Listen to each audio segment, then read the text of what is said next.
Le meilleur conseil qu'on m'en ait donné, c'est que même dans une situation la plus critique possible, de toujours essayer de prendre 2 secondes pour réfléchir et de se détacher de ça, même si c'est très compliqué, pour essayer de savoir si ce qu'on va faire ou ce qu'on va décider, c'est la bonne décision.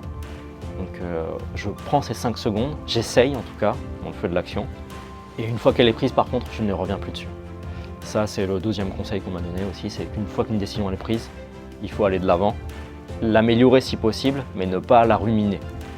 Bienvenue dans Défense Zone, le podcast qui traite des questions de défense et de sécurité.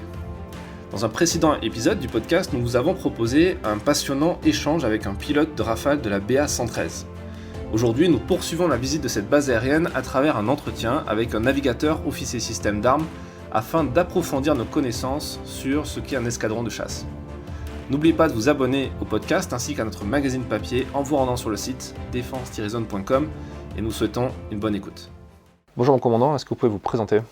Bonjour, je suis le commandant Mathieu, navigateur sur Rafale. Je suis actuellement au poste de commandant d'escadrille à l'escadron de chasse 2-4 Lafayette sur la base aérienne de Saint-Dizier. C'est quoi votre parcours ? Mon parcours est assez classique. Je suis officier de carrière. Depuis tout jeune, j'ai souhaité devenir navigateur. Donc assez rapidement après un baccalauréat scientifique, je suis passé par une formation de Maths Sup Maths P, à partir duquel j'ai passé le concours de l'école de l'air pour intégrer l'école des officiers de l'armée de l'air. Cursus classique de 3 années à l'école de l'air pour une formation générique pour un cursus d'ingénieur en aéronautique. À l'issue de ça, j'ai commencé ma formation en vol, initialement en pilotage, et assez rapidement je me suis réorienté dans la filière navigateur, où j'ai évolué progressivement dans la formation basique, cursus navigateur de chasse, où j'ai été breveté en 2014, avant d'être affecté sur Rafale en 2015. Le navigateur, c'est quoi ça ou ses missions ?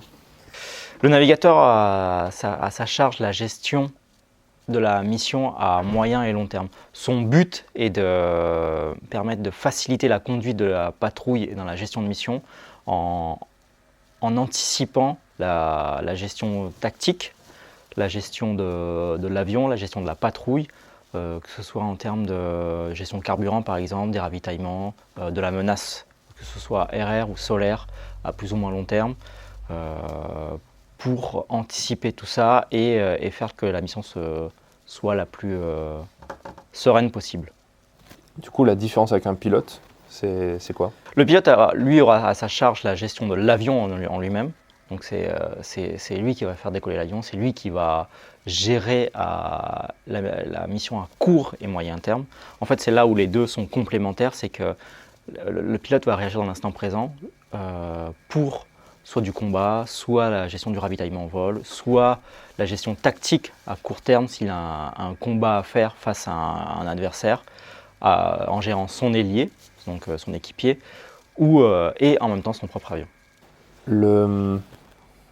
Du coup, j'imagine qu'il faut que les atomes soient un peu crochus entre les deux, parce que quand vous faites équipe comme ça avec quelqu'un sur une mission qui peut être aussi un peu périlleuse... Complètement, oui, complètement.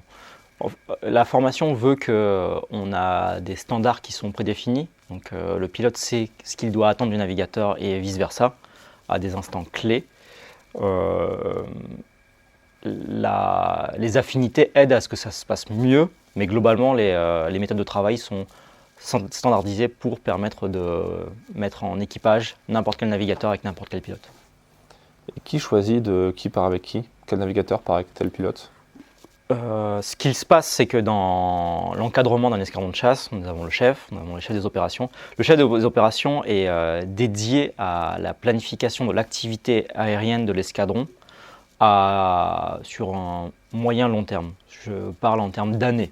Donc sur toute une année, c'est lui qui va gérer le planning, c'est lui qui va gérer les opérations, les exercices, de mettre telle personne sur telle opération ou tel exercice à l'étranger ou sur le territoire français. C'est lui qui, du coup, va grouper les gens dans ces opérations, donc X pilote avec X navigateur. Et dans cette opération, il y aura un chef qui sera désigné qui, lui, en fonction des affinités, en fonction des qualifications des gens, on va dire bon, ok, un tel volera avec un tel, et ainsi de suite. Généralement, ce qui se fait, c'est que ça se fait par qualification et ancienneté, et sauf où s'il y a des personnes qui ont besoin un peu plus de s'émanciper ou plus d'aide, on l'a aimé avec des personnes un peu plus expérimentées ou plus jeunes pour les aider justement à s'émanciper et à prendre un peu en envergure. D'accord. Donc le binôme qui bouge jamais, un peu comme dans Top Gun, ça n'existe pas trop ça? Ça existe uniquement en opération. D'accord. En opération extérieure, le binôme est figé justement pour créer cette symbiose et faire que l'équipage soit rodé à travailler ensemble dans le but de réussir la mission et pour que celle-ci se passe la mieux possible. C'est quoi les missions justement auxquelles vous devez mener en opération?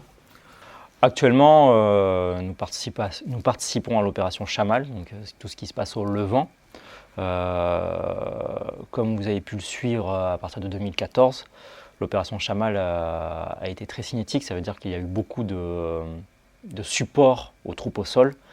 Actuellement, ça s'est un peu plus assoupli de par l'avancée de l'opération et le fait que Daesh, même s'il existe toujours, ses actions sont un peu moins visibles et le territoire est considéré comme reconquis en Irak et la partie syrienne où la coalition opère.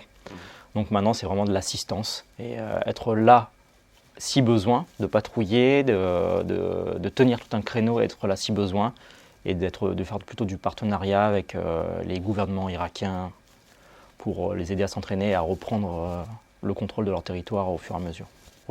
Et quand vous n'êtes pas déployé sur cette opération-là, c'est quoi votre quotidien ici sur la base de Saint-Dizier? En tant que commandant d'escadrille, moi, mon quotidien, c'est de gérer l'entraînement au quotidien de l'ensemble des équipages qui sont affectés sous ma responsabilité. Donc, c'est de planifier en fonction de leurs objectifs d'entraînement. Ça veut dire qu'un jeune pilote opérationnel qui doit passer sous chef de patrouille, je dois gérer ses entraînements pour faire en sorte qu'il arrive à obtenir sa qualification au bout de 2 mois, par exemple. Ce sera de former des jeunes pilotes qui arrivent de l'escadron de transformation Rafale au sein de mon unité de combat.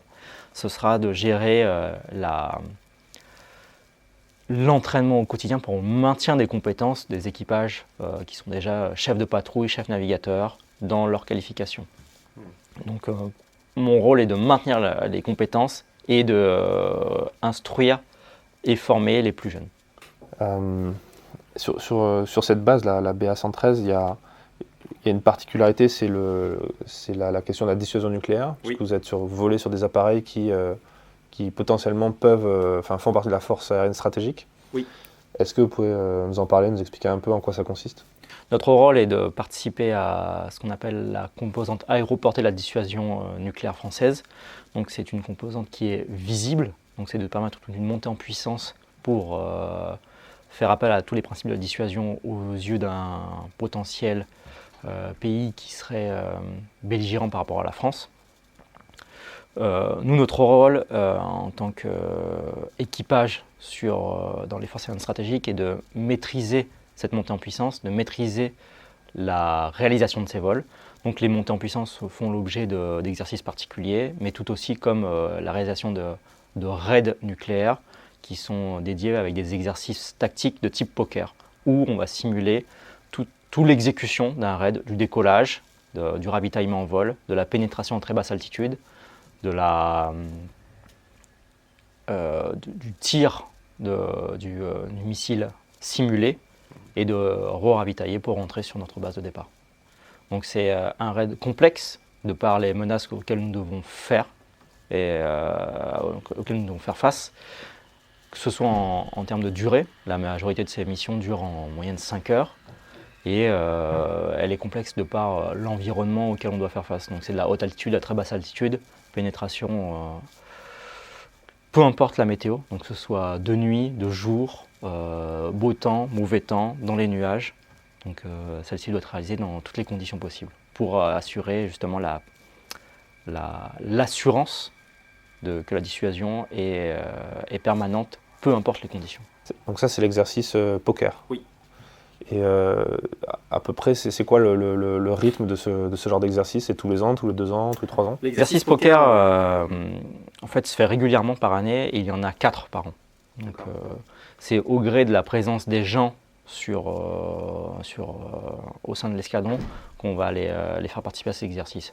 Nous devons en faire à minima un par an pour nos entraînements, pour être aptes à cette mission et considérer que nous avons un entraînement adéquat à cette mission-là. Néanmoins, il y en a 4 par an. Certains en feront 4, d'autres en feront 2, d'autres en feront juste 1. Tout ça est corrélé au gré des opérations et à la participation des gens aux opérations extérieures ou aux exercices ou aux différentes sollicitations. Comment vous faites pour, dans un cadre d'un exercice pour rendre le truc réel en fait, pour alerter les gens sur la dangerosité ou l'importance de la mission? Vous voulez dire par rapport à la dissuasion ou à un exercice? Par rapport à poker par exemple, ou même à notre exercice en fait. Mais comment vous faites en tant que responsable de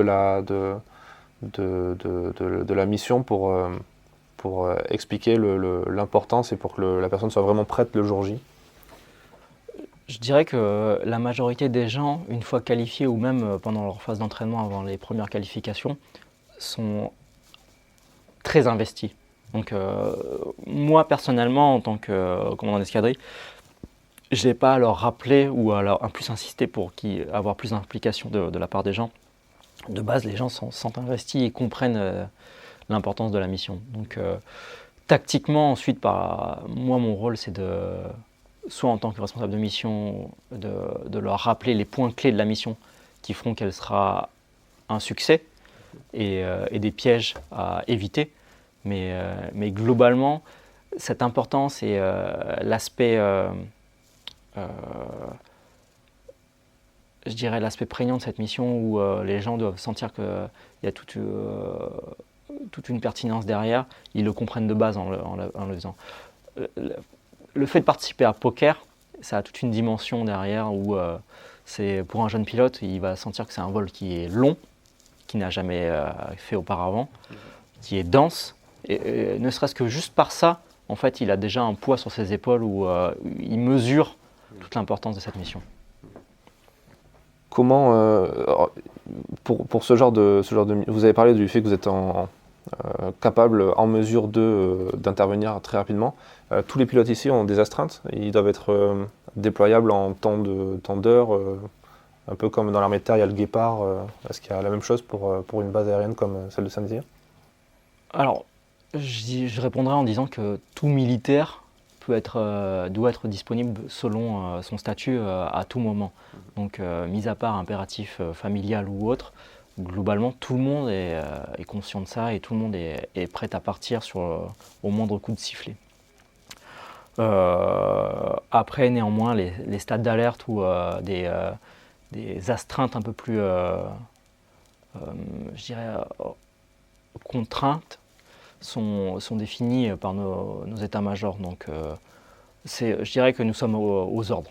Donc, nous n'avons pas de stade d'alerte défini à part à la police du ciel, mais nous n'avons pas des stades d'alerte définis qui dit que, comme pour le Guépard, on est d'alerte sous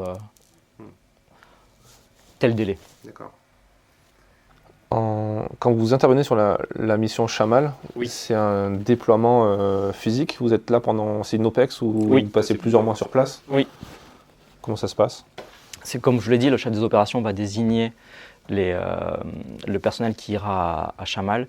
L'opération Chamal, on la partage avec la base aérienne de Mont-de-Marsan. Donc ça fait des mandats de 4 mois pour Mont-de-Marsan, 4 mois à Saint-Dizier, 4 mois à Mont-de-Marsan, 4 mois à Saint-Dizier.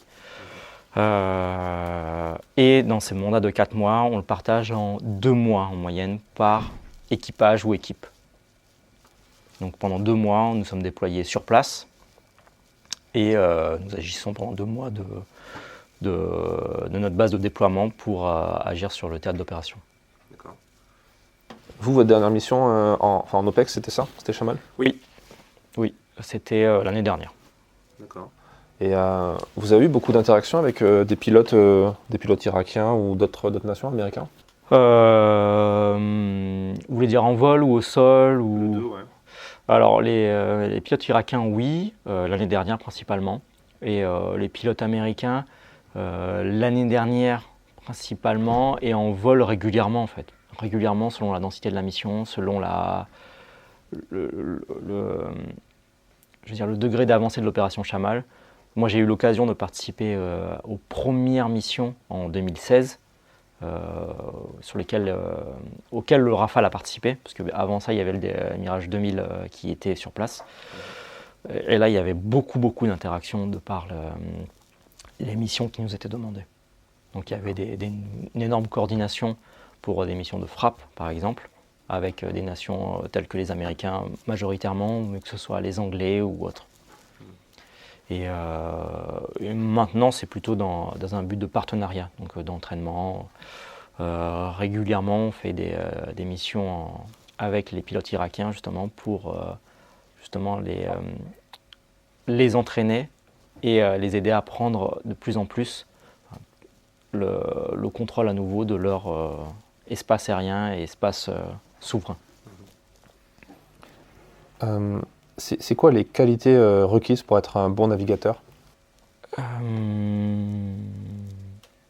Je dirais en un la persévérance, mais ça je dirais que c'est pour un équipage d'avions de chasse tout simplement, que ce soit pilote ou navigateur, parce que la formation est longue, exigeante et il y a beaucoup de qualifications à passer, même si on arrive sur l'avion de chasse sur lequel on est dédié à évoluer. Je prends pour exemple mon cursus, entre le moment où je suis arrivé sur Rafale en 2015 et le moment où j'ai obtenu la dernière qualification de chef navigateur, donc c'était en 2019, donc il a fallu 4 ans. 4 ans où on continue tout le temps à s'entraîner, on continue tout le temps à être repoussé dans nos retranchements, dans nos limites, pour nous faire évoluer, nous pointer du doigt des lacunes dans la manière dont on a appréhendé la mission ou l'entraînement, justement pour qu'on soit meilleur et qu'on n'oublie jamais ces différents aspects. Je dirais que ça, c'est la première qualité, la persévérance. Deux, je dirais qu'il faut qu'on soit calme. Calme dans le sens où, comme nous sommes dédiés à la gestion à moyen et long terme, il ne faut pas ou peu que nous soyons impactés par le moindre impératif ou le moindre imprévu qui nous arrive en l'air. Il faut qu'il y ait un des deux du binôme, entre le pilote et le navigateur, qui ait la tête un peu plus froide pour justement penser à la suite et penser à ce qu'il faut faire dans la gestion à moyen et long terme de la mission. Comment on fait justement pour garder son calme ? Je dirais que c'est un entraînement sur le long terme, pour le coup. Après, tout dépend des personnalités des gens, mais notre entraînement est plutôt bien fait ou assez rapidement, comme je vous l'ai dit initialement, on nous pousse dans nos retranchements. Donc on apprend à se connaître, on apprend entre guillemets à gérer nos défauts pour ceux qui ne sont pas calmes de base et à temporiser cet aspect-là. Et après, chacun le gère à sa manière. Il y en a qui ont besoin de faire de plus de sport pour se canaliser, à se dépenser et justement à prendre un peu plus de recul sur soi. D'autres ont besoin de TOP, par exemple, de techniques d'optimisation du potentiel pour réussir à se calmer et à entrer dans un état où ils sont conscients de la situation et peuvent la gérer sans pour autant agir sous le coup de l'émotion. Et certains le font naturellement, je dirais. Le TOP, ça se fait beaucoup ? Parce que ça a été déployé, ça a été créé pour les pilotes à la base et Ça se fait aux besoins du personnel. Je dirais que ça dépend de la sensibilité des gens. Ceux qui sont sensibles et sur qui ça marche, d'autres pour qui ça ne marche pas, ou ils ont besoin de quelque chose de plus physique, du sport intensif pour gérer leur entraînement quotidien, je dirais. Le TOP existe. Moi, personnellement, je ne le fais pas, mais j'en connais qui l'en font. Le TOP, c'est quand même un mix entre de la sophrologie, de la méditation, de la visualisation. Est-ce que vous faites, par exemple, de la méditation ? Est-ce que vous connaissez des navigateurs ou des pilotes qui pratiquent ça ? J'en ai connu qui en avaient besoin. Moi, je ne le fais pas. Je ne le fais pas parce que je ne suis pas sensible à ce genre de choses. Moi, j'ai besoin de me dépenser pour justement me défouler et arriver dans un état d'apaisement par le sport intensif. En fait. Okay. C'est intéressant. C'est quoi le meilleur conseil qu'on vous ait donné, peut-être pendant l'instruction ou après, pendant la mission, et qui vous a vraiment aidé et que vous aimeriez repartager aux gens qui nous écoutent? Je dirais que le meilleur conseil qu'on m'en ait donné, c'est que même dans une situation la plus critique possible, de toujours essayer de prendre 2 secondes pour réfléchir et de se détacher de ça, même si c'est très compliqué, pour essayer de savoir si ce qu'on va faire ou ce qu'on va décider, c'est la bonne décision. J'en veux pour preuve mon activité quotidienne où régulièrement on doit prendre des décisions rapidement, que ce soit pour l'entraînement, par des différentes sollicitations. Et j'essaie de me dire, bon ok, il faut que je désigne telle personne pour tel poste ou telle mission, ou dans l'exécution de la mission, il faut qu'on prenne une décision rapide pour, même dans le cadre de l'entraînement, que ce soit sur un engagement ou autre, simulé certes, de toujours se dire est-ce que c'est la bonne décision ou pas. Donc je prends ces 5 secondes, j'essaye en tout cas, dans le feu de l'action, et une fois qu'elle est prise par contre, je ne reviens plus dessus. Ça c'est le 2e conseil qu'on m'a donné aussi, c'est qu'une fois qu'une décision est prise, il faut aller de l'avant, l'améliorer si possible, mais ne pas la ruminer. Ouais, coup parti. Oui. Est-ce que parfois c'est pas en contradiction avec les ordres ou avec une doctrine ou avec une façon de faire préétablie? Non, jusque-là je n'ai pas eu à me dire que j'ai exécuté des ordres ou réalisé des missions qui sont contre mes valeurs ou autres.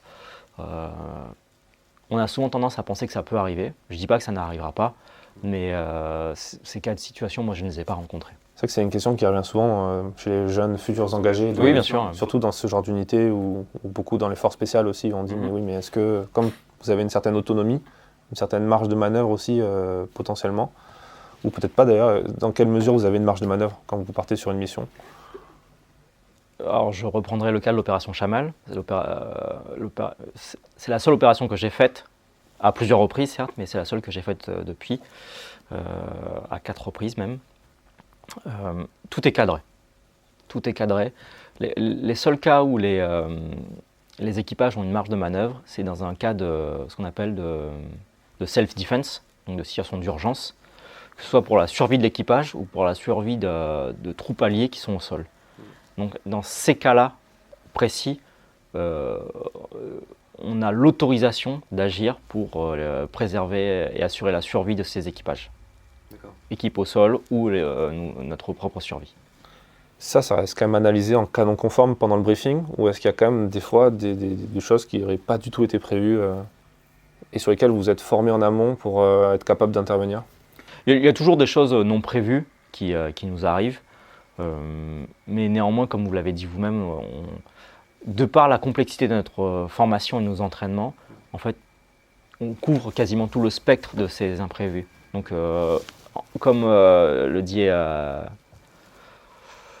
très bien l'adage, entraînement difficile, guerre facile. Donc, globalement, les gens il y a toujours des imprévus, mais sont rarement pris au dépourvu. Dernière question, comment vous gérez, vous avez parlé de la gestion du stress à travers le fait d'être calme et tout, comment on gère la peur peut-être, ou l'appréhension, et notamment, je pousserai la question parce que ça vous concerne plus sur une mission comme la dissuasion nucléaire, où on se dit que on a une responsabilité qui est extrêmement lourde, le jour où il faudra peut-être prendre cette décision-là. Je pense que ça va quand même faire peur, même les plus aguerris. Comment on le gère, ça? Je dirais par le dialogue, en discutant avec nos pairs et soit des gens plus expérimentés ou dans le même cercle de gens expérimentés que nous avons à disposition, c'est par le dialogue. comme pour tout, je pense que le fait de communiquer, que ce soit de livrer nos propres ressentiments ou juste dialoguer bêtement autour d'une réunion ou autre, permet justement d'évacuer ces peurs ou de les partager et de se rendre compte que soit elles sont vraiment fondées ou soit globalement on est capable de passer au-delà de ça et d'aller de l'avant. C'est une chose qui est assez présente en escadron de chasse.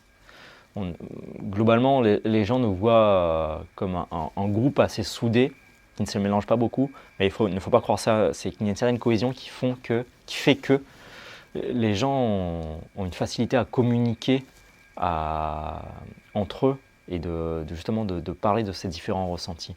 Nous avons